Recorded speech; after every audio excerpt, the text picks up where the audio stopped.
Migrating to Australia, special COVID-19 lockdown Easter. Live streaming. Happy Easter, Grant. How are you? Great, thank you, David. I hope the Easter Bunny was able to get out of his social isolation and bring you some chocolate. I think Dan Andrews allowed a pass, so he's delivered all his goodies to us in Victoria. I am being very good today because I'm going to do some exercise in isolation after, so no chocolate yet. Oh, very good. Well, I walked the dog nice and early, so that was... You've earned your chocolate. I have, although there's no chocolate here. I cooked myself an Easter lasagna. So, oh, that's nice. So yeah, that's very nice. Is that for lunch or dinner? I can even eat it now. There you Proof. go. I'm looking good. Oh, hang on. Proof. Around. Easter lasagna. Right. Yes. Yeah, bechamel. No, ricotta and some parmesan on top. So yum. Yes, very good. Hey, we were talking off air before. You're going to read some reviews. We've never let people know what they say about us online. Well, how about we do the hard-hitting information that we actually have organised this little session for first, and that is we're going to talk first about what international students at different universities are being offered in the way of assistance to tide them over in this this time of uncertainty. It's a real problem, isn't it? That we don't know how long it's going to last, and courses are running. That's the thing we need to point out, is that if you're a student and you're enrolled, your course is running. Absolutely, you'll be online. Or you might be on holiday at the moment, but courses are being done online, and it is a period of great uncertainty. What we're going to do is a whip around the country at some of the universities and the care packages, for want of a better term, the COVID financial assistance packages on offer at some of the schools. This list we cover, the schools we cover, is not an exhaustive list. We don't have the time to cover every university in the country, but it's to give a flavour of what the schools are offering. And if your school is not mentioned, you should make inquiry to see whether it is offering a package. This is looking at universities, not private providers. That's right. And if you've never had to seek any kind of assistance at uni before, just about every campus, every university will have an international student club or federation or society, whatever it's called.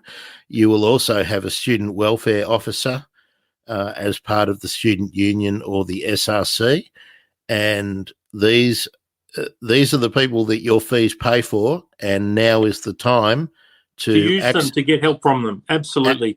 Access those services, and there are people there who are used to dealing with the bureaucracies, and when you're dealing with grants and assistance and whatnot from any semi-government organisation, which is what the universities are, don't do it yourself.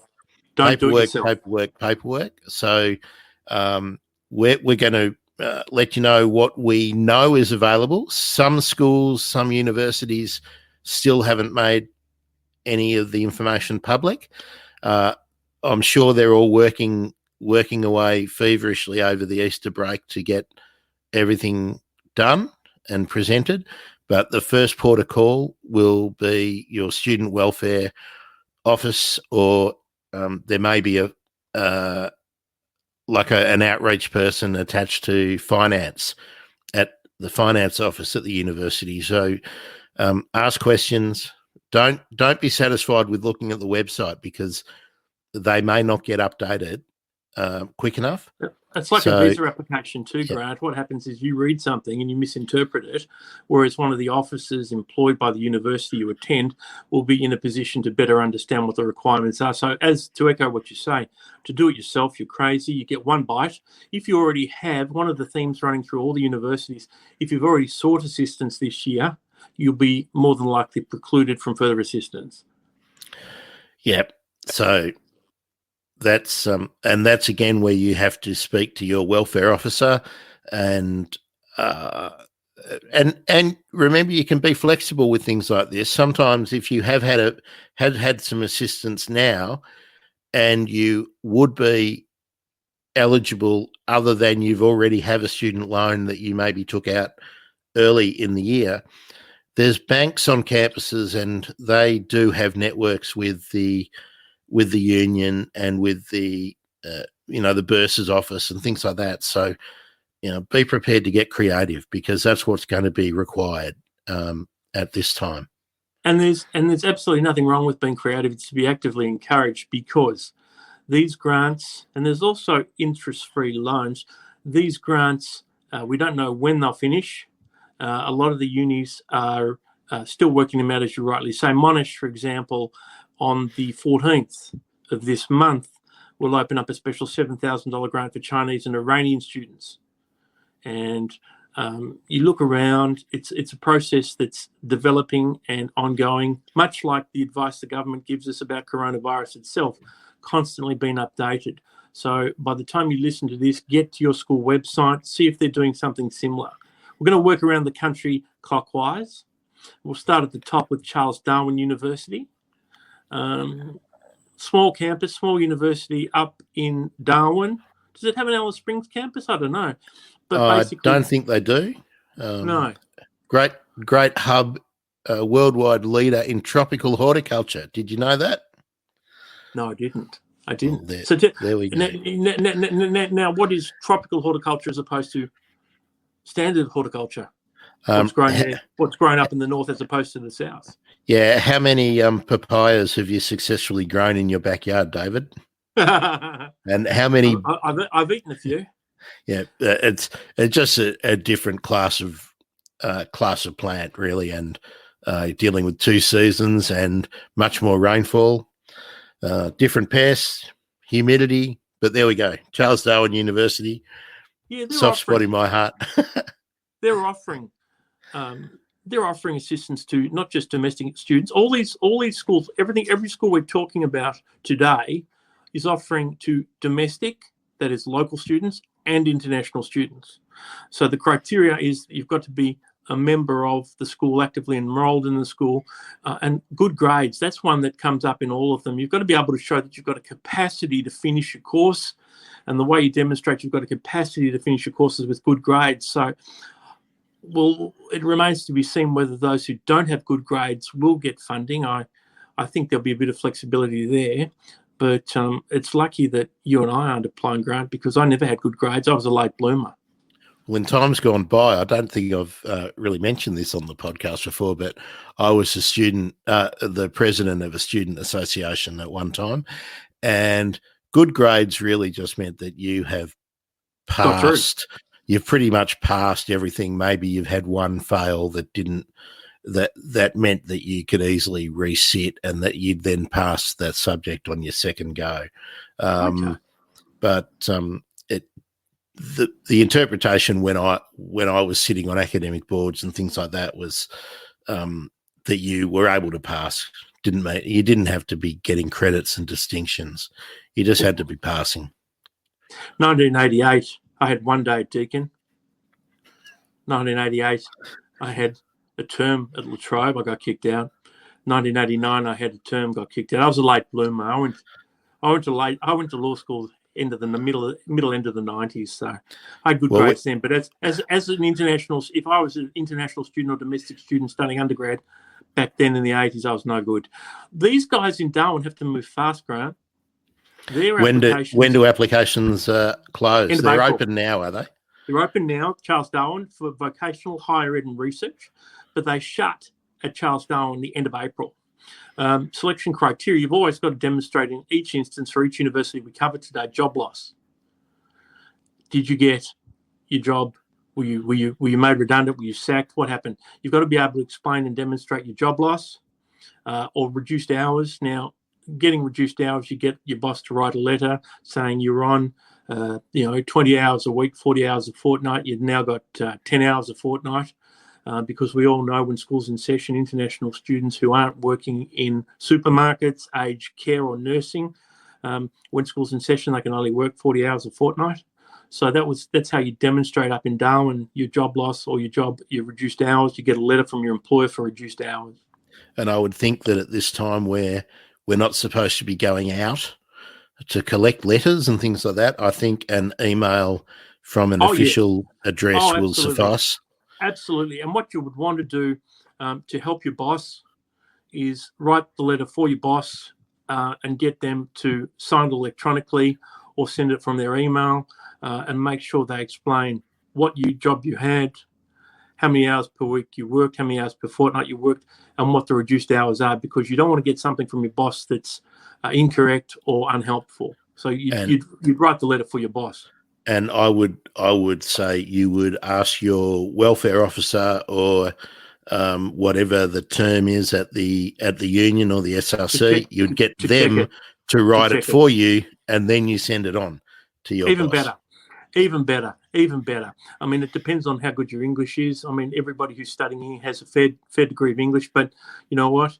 You draft a letter, you show it to your student support officer, get them to fix it or rewrite it, and then once again, this is, as you quite rightly point out, this is something that would be done electronically, and that's okay. That's okay. Everything you have to lodge electronically anyway. It's the way of the world in this COVID lockdown, and you've got to be able to demonstrate also to Charles Darwin how it impacts on your food budget, your rent.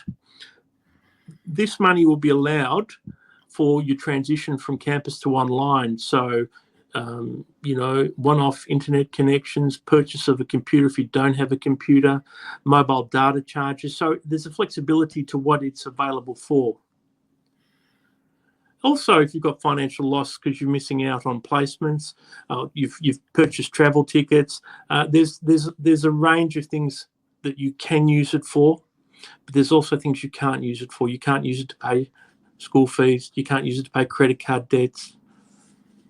Because because they're all things that you would have budgeted for in the normal course of events with as you study. So that's exactly right. It's those unforeseen and extra charges that are happening now because of the way things are. If you actually if you've had coronavirus and you're up there, you'll need a medical certificate to demonstrate. You'll need bank statements. You go back with bank statements 90 days. Never hurts to overkill. Gild the lily, so there's no evidence they ask for. You give them everything they need and then a little bit more. You want to show your financial trajectory downward. Because if you've missed work, you're sacked, reduced hours, your income's going to plummet. And you've got to be able to demonstrate that with bank statements. You may have problems if you're being paid cash.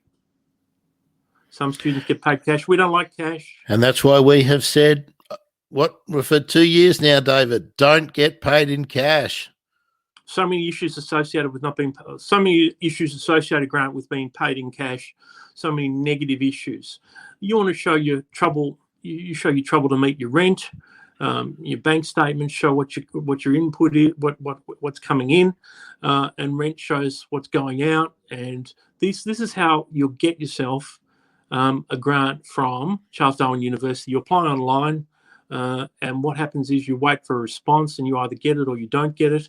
Look at the CDU Charles Darwin University website for more details. It's Darwin. So and all of these conditions that we're talking about will be fairly common absolutely across all of the schools. So unless there's a special condition, we won't really need to cover that sort of thing each time. So no, the thing what we've got, what is in common, and we talked about it earlier at the start of the podcast, is you've got to be of good academic standing. And you've got to be able to show you can complete your degree. And, if you failed everything, you may have issues. University of Queensland's offering information on their website. They're pretty generous as well. Interest-free loans and grants. All of these grants are open to international and local students. Some schools have a bigger purse than others, but that's okay. That's what happens. The bigger the school, the more resources they have. You've got to be enrolled. You've got to demonstrate temporary and unexpected financial need.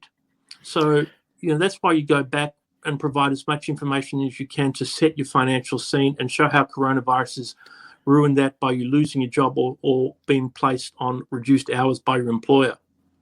And if there are costs that if there are expenses you need to take on to do your classes at home on live online, that's something you wouldn't have been That's expected unexpected. to, because Absolutely. if Absolutely. you had always and previously have always been using the internet facilities at the library, well, that's not open to you anymore. So it's Correct. unexpected that you would have to set up home to be able to deal with that. So That's a great example. Relocation costs. If one of your housemates has got coronavirus and you've left, so there's relocation costs allowed. Furnishing for your new establishment. You've got to be meticulous in your paperwork and meticulous in your evidence. And I would think, I hadn't thought about that if one of your housemates had actually got coronavirus. But what if you were a household and you were all, let's say, Chinese-speaking students, maybe from Malaysia, maybe from China, Taiwan, and when the government said go home, that all of your housemates decided to go home, then that's an unforeseen circumstance for you. Oh, my word. And relocation, you'd need to relocate from an apartment of 4, 5 to an apartment, a bed sit for 1. Absolutely. Yeah. That's definitely unforeseen. Childcare costs, if one of you was working and one of you was studying, or I should say one of you was looking after children and one of you was studying, if that person gets sick, or if that person was also working and they lose a job or get a job in this, if they get a job as a stacker to support the studying spouse, childcare might become an issue. They might have to have childcare they didn't foresee. There's all these permutations that must be documented with evidence to show what you were pre-coronavirus, so January, February, March, and then show what's happening in April, May, and June. But you've got to remember, each school has closing dates. Some are open-ended. University of Queensland. When's UQ? Yeah. When does that? Well, UQ, having a look at the UQ website doesn't appear to have an end date, but obviously the quicker you apply, the quicker they'll say yes or no to your application. Yeah, the quicker you'll get some money. Yeah, correct. And they've also got... Go on. I was just going to ask if you've got any of the other Queensland campuses. What UQ does, I didn't touch Bond and I didn't touch Griffith. What they can't be used for the specific purpose, almost like a specific purpose grant. No tuition fees, no fines, no credit card payments, no student visa fees, and no costs incurred outside Australia. You've got to demonstrate what you're applying for. You've got to demonstrate when you apply what you're going to spend the money upon. Okay, it's submitted online with identification, license, Medicare card, passport, proof of income, at least, or lack of. Proof of income with 2 pay income slips, bank statements, proof of need. I've got electricity bills to pay for this quarter. I have gas bills to pay for this quarter. I have registration. Demonstrate all of this. And but I would think that all of those things would not be what they intend that money to be spent on, because you have to pay them anyway. That's why parking fee, fines and things like that are all excluded. But you can pay for bills. Certain bills you can absolutely. Household bills? Yeah, okay. Rent, bond, household bills, study-related equipment that was not foreseen. You can do that. Oh, good. The key is an evidentiary trail to look at what your expenses are. That's why it's great what you said earlier, to get assistance. If your English is good but you're worried about misinterpreting or not providing full evidence, get somebody in student services to help you. And your fees are paying for these people, so make sure you use them. And the fees are, as we both know, quite considerable. That's right. It's done online. They're pretty quick. You meet with an advisor. You get your result in 5 days. Well, that's pretty good. And these days, when you get your result, you probably have the money deposited that day or the next day. Yeah. Correct. That's exactly right. So it's a good service. It's a fast service. If you're University of Queensland, you're listening and you're in dire need, avail yourself of the opportunity. Sydney University. Hang on. If you are at the University of Queensland, just avail yourself of the opportunity. Absolutely. But just take some time and admire those amazing jacaranda trees there too. Beautiful campus. School. Beautiful campus, beautiful grounds. It's a beautiful state aesthetically. We won't talk about anything. We won't talk about politics. We won't talk about One Nation. No. Right. Who's next, David? Sydney University. All good again for local and international. They're offering bursaries. I like that. A bursary. Have you ever had a bursary before?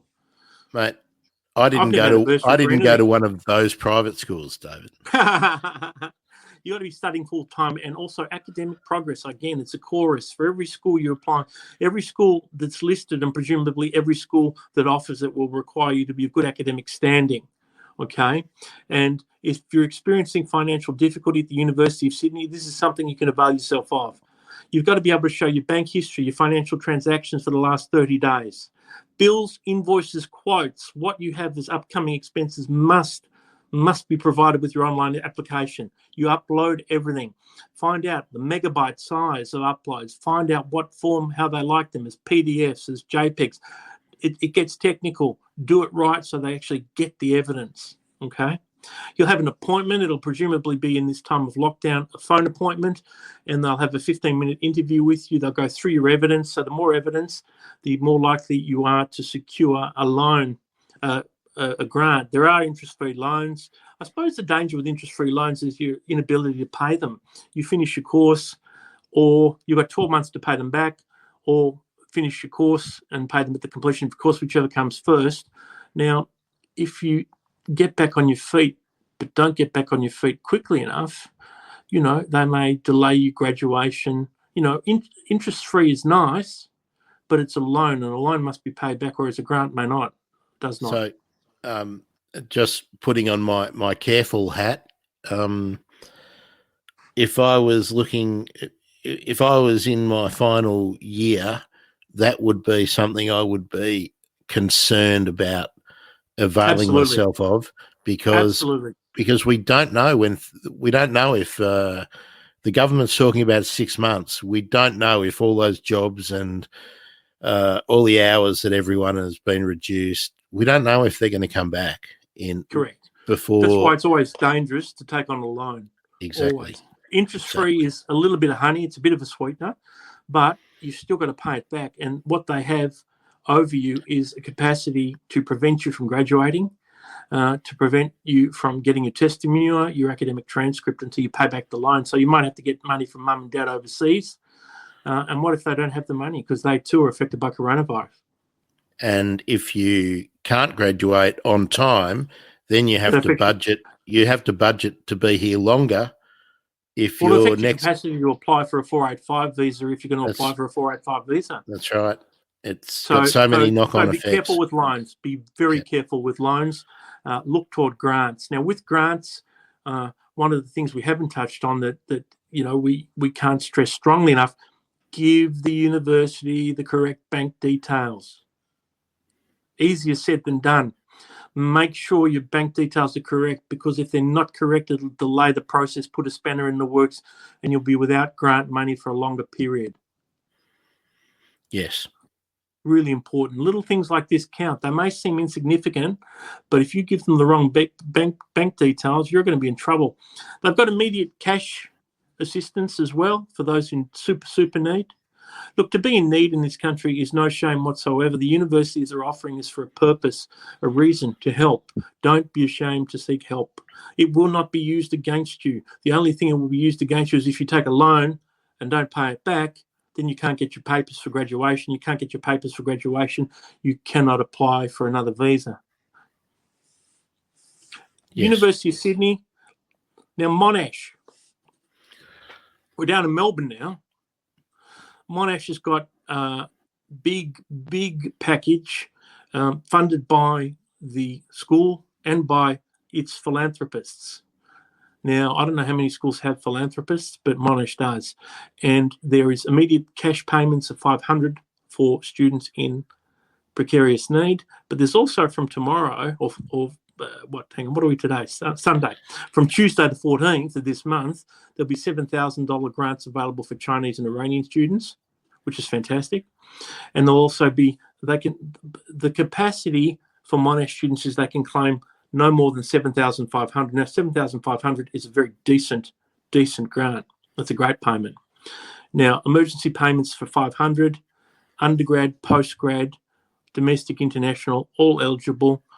You've got to show good grades again. Now, even if you don't have good grades, still apply.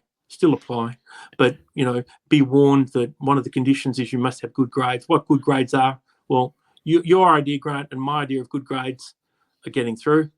Let's just see what happens with the school. So if you are listening and grades are mediocre, still apply. David, the 7,500 ceiling, that grant is for Chinese and Iranian. Yeah. Now, that's for Chinese and Iranian citizens, and incurred reasonable costs when they were banned from travel within China and Iran, getting back to Australia. Okay, so that's a specific, very specific purpose grant. That means absolutely, and the details for that come out in 2 days' time. Monash hasn't released them yet. They'll be releasing them on Tuesday. They're all associated with inbound travel in China and Iran for the lockdowns.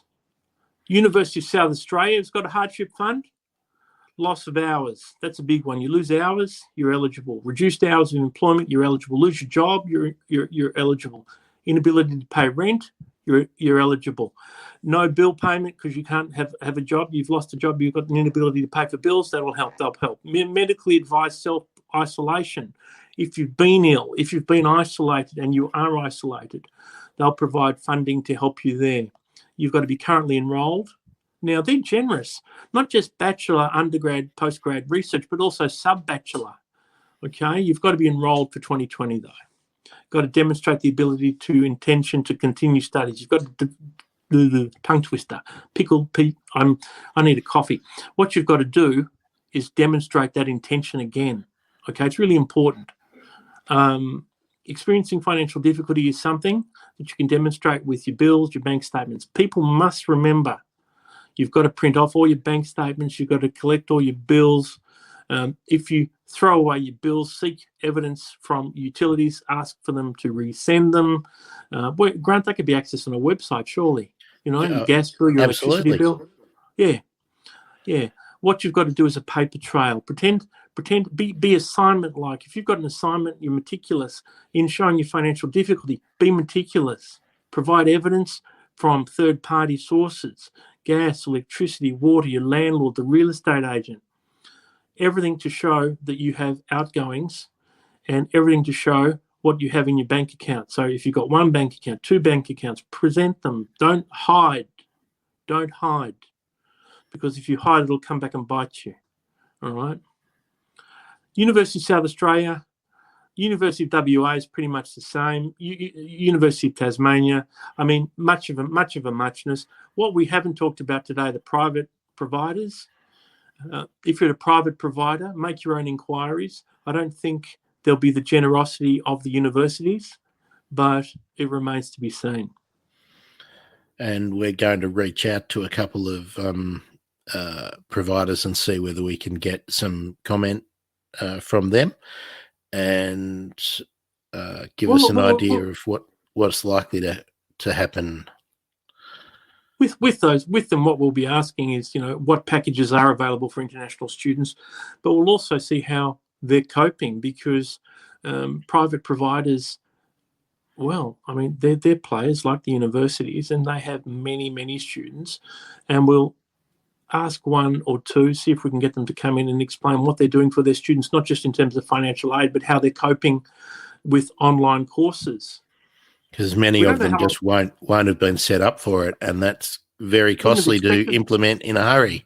Very costly, and also that's exactly right, to implement them in a hurry. The unis have the resources to do it quickly, and they've been rather quick. The private providers, we don't know.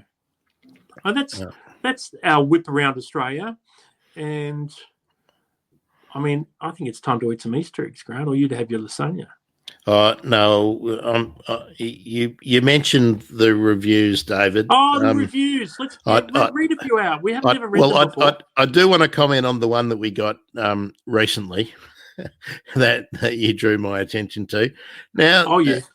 He didn't identify himself. He had a moniker. He didn't have his real name. Nearly everyone's got a moniker. It's Banny. Now, he's given us 3 out of 5 stars. Thank you, Banny. Well, thanks.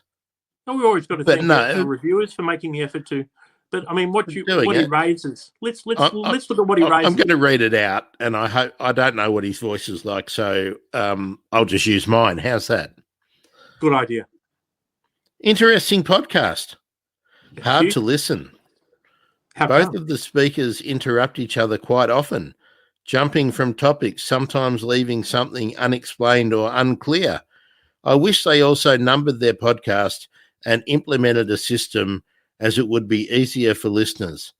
It also seems that they talk a lot about partner visas and not much about other types, such parent, business, or other working visas.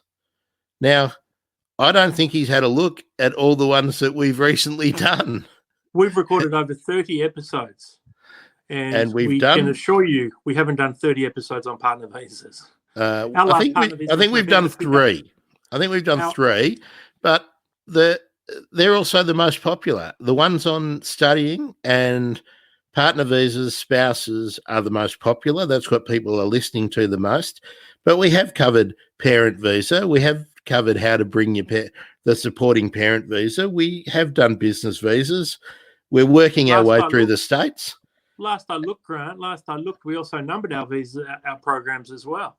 We do different podcast programs, like where you listen to them, handle numbering differently. So I publish them and they are given an episode number. But again, to understand what we're trying to do, you don't have to listen to one and then the next one and then the next one. We try and cover a topic self-contained in each episode. So you can look at the topic, you can look at what the episode is named to see whether it's interesting for you. Because if you have no interest in bringing a spouse to Australia, I don't expect that you're going to go and listen to 3 episodes on spouses.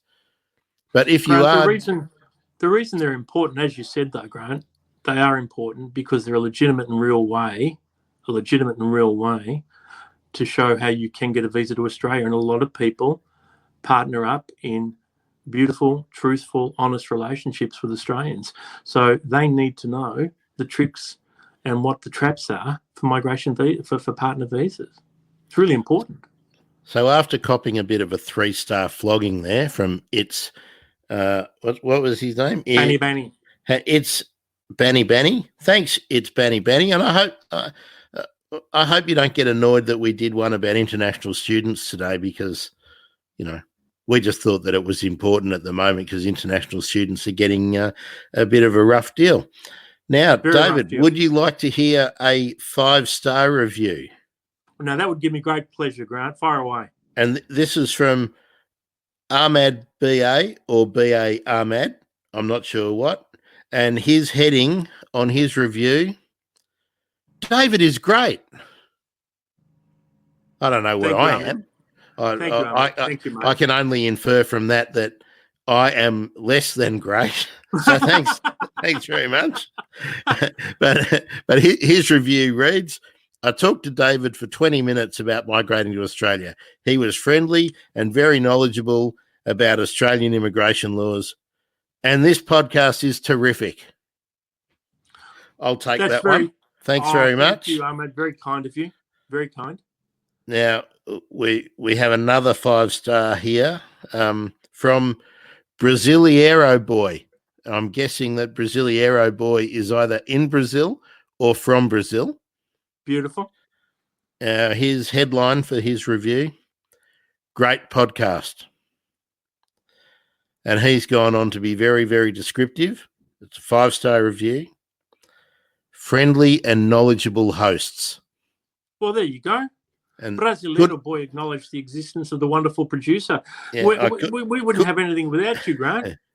Couldn't have said that better myself. So let's see. We've got 2 more that I'll read out that I prepared earlier.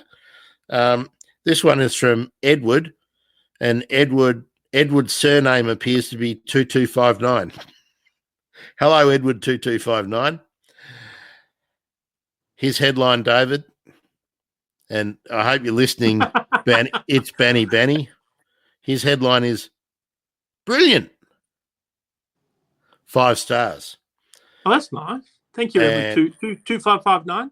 And he goes on to say, these podcasts are essential for anyone interested in immigration issues in Australia or wishing to immigrate to Australia. The lead commentator, David Bongiorno, is a top lawyer in this area. Having also been an international journalist, he understands the issues facing migrants and those displaced in the world. I have a lot as a I travel a lot as a documentary maker, and previously as a photojournalist and journalist. I can guarantee David is giving real-world advice vital to the Australian immigration environment. Oh, and here we go. Edward's put his name at the bottom here, and it's Ted McDonald. Thank you, Ted. Oh, a prize-winning photographer and a filmmaker. And while we're patting ourselves on the back, David, I'll go for one more. This is from Heart in Tokyo, and this is my favourite, and that's because I don't know if you remember back to when I approached you about. I thought you should do a podcast, and this review sums up pretty much what my idea for doing a podcast on such a sort of dry subject would be. The headline is so helpful. 5 stars. Forget trawling the internet for outdated information, particularly if you find written English difficult. This podcast rocks. Easy listening. Yeah, easy listening, not too much legal mumbo jumbo. And I think that's almost exactly what I said to you 150 years ago when I said, David, I think you should do a podcast. And that was no legal mumbo jumbo. We'll use the specific terms when needed. I'm not a fan of legal mumbo jumbo.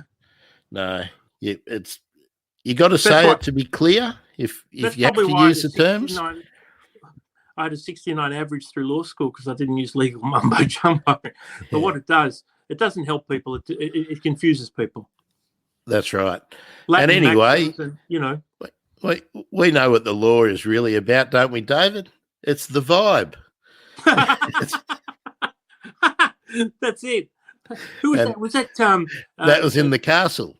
Tyrrell Moira. Who played? Yeah. What's his name? I've forgotten the lawyer's name now. Dennis Denuto. Dennis Denuto. Yeah. So if you're wondering what we're talking about, there's a great movie, a bit of a cult movie now in Australia called The Castle, and it was about a family whose land was going to be compulsorily acquired to extend the airport, which is just over here from my place, not far away. And their house was going to be compulsory acquired to make way for an expansion of the airport, and they fought it all the way to the highest court in the land, the High Court. And the argument was that it was against the vibe. I'll have to watch that again on this Easter break because that's a terrific Australian film. Yeah. That's a terrific one. I really liked it when one of the justices of the High Court asked him where you can demonstrate where where specifically you can find in the Constitution that the compulsory acquisition would be not permissible. And he said, well, it's the vibe of the thing. Taking someone's property, you can't do that. It's a good movie. Very good movie. Terrific film. Okay, so now, let's go on, Grant. Well, I was going to say we would love to hear some more reviews. Whether you want to give us 3 stars and be good, bad, and ugly, just tell us what you really feel. Give us the vibe. and I meant to have another not a crack at Hanny Benny or Benny. It's Benny, but if there's things that you want us to cover, you have to tell us what they are. You can't just say cover other topics. We've covered plenty of topics, and we're always moving on to some new ones. We'll have a look at what people are interested in and what people are asking. But we know from the listeners, we know what people listen to. I can see what people are listening to every day, every week, every month.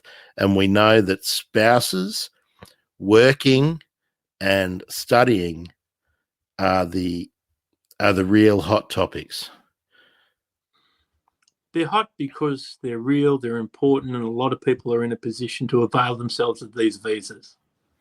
And of course, we do what we're doing today is when something changes and there's an update, we try and bring it to you. Now, as we have, we've done what we know about for international students today, we're going to do in the next couple of weeks, we're going to update on any particular issues and changes to other temporary residents that need to be explained. It's quite difficult if you're searching through the media to find that information.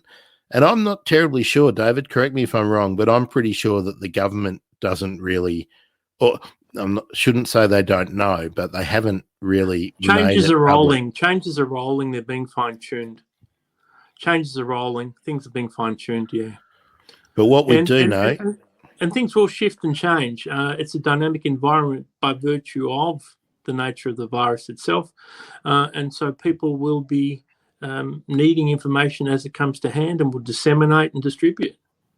And what we do know is that at this stage, all of the financial assistance from the government, it is not available to temporary residents unless they're from New Zealand.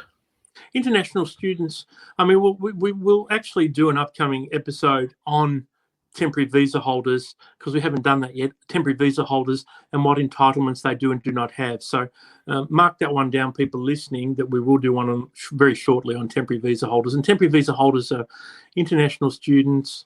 They are people on 457, 482 working visas.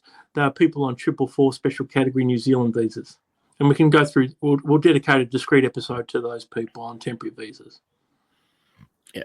So we're not going to talk about tourists, but again, something we should mention, David, that if you are here on a tourist visa and make sure you don't become unlawful. That's right. Become unlawful. Apply for a new visa. Now, apply for a new visa. A new tourist visa, and they Absolutely. can apply. They can apply onshore via. You can. And if you have a waiver, you need to apply for that. Let me start that one again.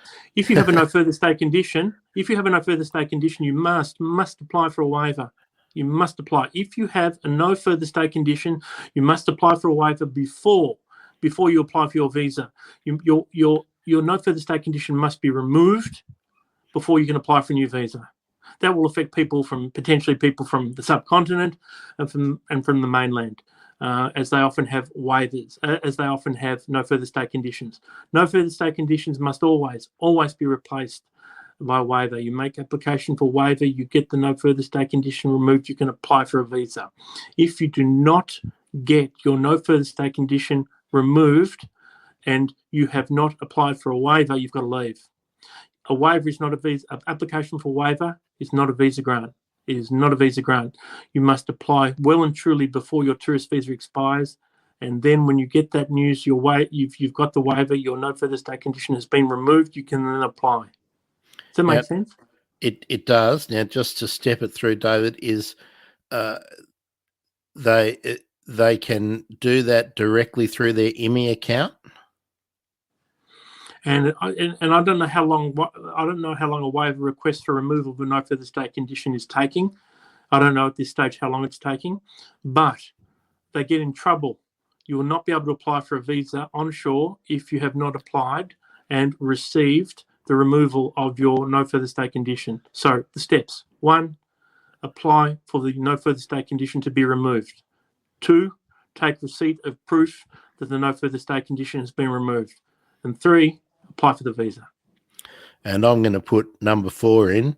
If you used an agent to get your travel visa to Australia, get them to make application to remove the no further stay condition.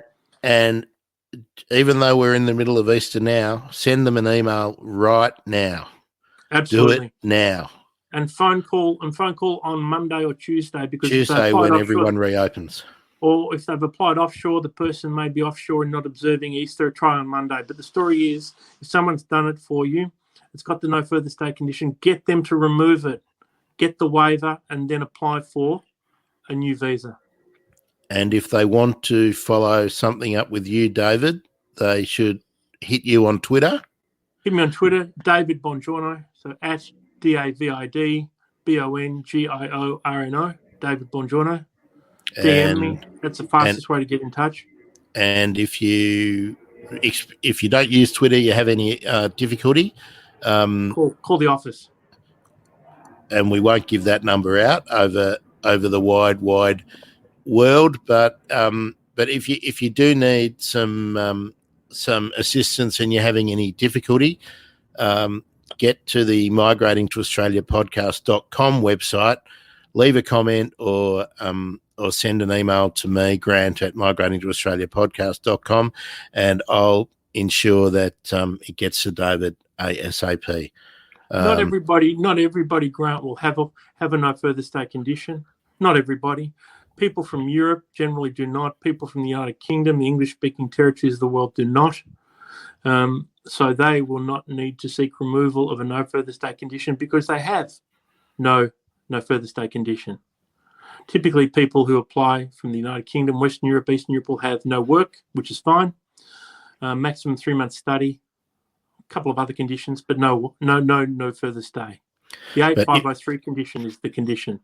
But if you don't have a no further stay and your visa, the double negatives are getting confusing. That's right. If the no further stay does not apply to you, but your visa is coming to an end, you still need to apply for an extension or a new visa. No, not an extension, a new visa. Hold a visa, apply for a new visa. Have conditions, apply to have conditions removed, get waiver, apply for new visa. Always apply for new visas. Do not let your current visa expire. Do what's necessary to make an application for a new visa. Because or go home. Yeah, or go home. And as we know, David, I sent you an example of a woman who was trying to get from Melbourne to Perth, and she was being asked to pay $4,000. I saw that ticket pricing. Insane. That is what is happening. So to actually leave the country at the moment is very, very difficult. The airlines, well, most airlines are only, let me put it this way. Most airlines are not flying into Australia. Those that are and flying out are operating at 15% or less. The air traffic coming out of Tullamarine here is at 15% of its normal operations. And that, when you take the US and London routes out, that means there's almost nothing. The China flying out, I saw a Vietnam plane fly overhead the other day, Vietnam Airlines, but I used to get, we would have planes flying overhead every 5 minutes from here, and I haven't heard one at all today. So it's difficult to leave. So if you can't leave, you must make sure that you can stay legally. Otherwise, you'll get very acquainted with somewhere like Port Hedland. Grant, have a good Easter, mate. Thanks, David. Thanks, everybody. We'll be back. We'll be back soon. David and I are working on getting some people to talk to us more about the situation for international students, and we're digging into temporary visas more. And we've still got we're going to plug on with our employment series because one day it's all going to be good again. And when it's good, we'll have lots to say about it so everybody's clear. So, hey, wow, somebody's just given us a comment, David, and Dee's Life, and I'm going to guess I know who that is because I know we've got a fan of the show who was was waiting for us to go live the other day because we've rescheduled this twice, and so there we are. And the comment is, "Wow, interesting." So take that. It's Hanny Banny or Banny Banny. So thanks, D. All right, David, we're going to get out of here. I'm going to have some Easter lasagna. You're going to have some Easter eggs with your young fella. Did you watch Willy Wonka last night, David? No. Watched Willy Wonka many times. Actually watched Jumanji, the new one with The Rock, and it's actually pretty good. It's actually very good. I enjoyed it. We had a good situation here in Melbourne last night on television. We had the Johnny old Depp. Willy Wonka on one channel. We had the new Willy Wonka on another channel. And on a different channel, there was a documentary on how they make chocolate Easter eggs. That's not bad. It was a beauty. I hope you watched the Gene Wilder version, not the Johnny Depp version. There's nothing better than I want an Oompa Loompa. I want an Oompa Loompa. That's one of the great movie scenes of all time. Was that Veruca Salt? That was Veruca, Salt. wasn't it? Veruca Salt. Yes. Yeah. Veruca, sweet, I'll save some. Yeah. Yes. And of course, Veruca Salt, one of the great rock bands of the 90s. We'll finish showing with my that age. random fact, that important but very random fact. Talk to you next time, pal. Hooroo. Thanks, everybody. Ciao. Stay safe.